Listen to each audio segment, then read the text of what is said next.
бүгінгі көңіл күйіміз қандай? Далада керемет қыс болып жатыр, аппақ қар. Отыра беріңіз балалар, аппақ қар. Бізде бүгінгі сабағымыз осы жауып тұрған қар секілді аппақ қып әдемі қып өткізейік. Ал жаңағы біз айтқан бұл терінің ішкі қабатын айтып жатырмыз.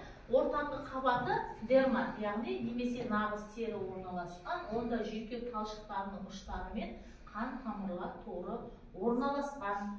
Мұнда рецепторлар, май және тері бездері түк түбірі орналасқан. Яғни түктердің шығуы, май бездерінің барлық осы біздегі ағзадағы зат алмасу процесіне қатысатын барлық дүниенің барлығы осы ортаңғы дерма қабатында орналасқан. Дерма тірек қызметін атқарады, ол терінің созылмалылығы мен мықтылығын қамтамасыз етіп отырады.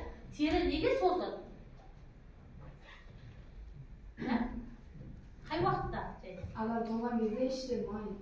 Яғни адамның, сендер жалпы адам қимыл қозғалысқа түскен кезде біздің де теріміз не істейді, сүйекпен қоса қимылдап созылмалы тартады. Бездерді түзеді.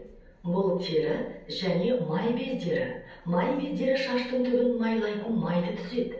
Майланған шаш пен түктер ылғал мен суықтың әсеріне төзімді болады. Сонымен қатар дерма денені қызып кетуден қорғайтын тері бездерінің қызметін қамтамасыз етеді.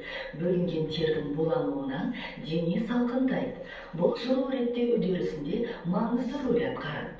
Теріде сондай-ақ миллиондаған жүйке талшықтарының ұштары орналасқан. Олар ағзаға қоршаған орта жағдайлары туралы хабар береді. Осылайша тапсырма. Одан кейін балалар, бүгінгі сабақты қорытындылайық. Қолымыздағы берілген асықтарды бірінші санап шығайық. Қай топта? Қанша отырасың қолдарында? Төртеу, бірінші топта 4 асық, екінші топта 3 асық, және үшінші топта 3 асық екен.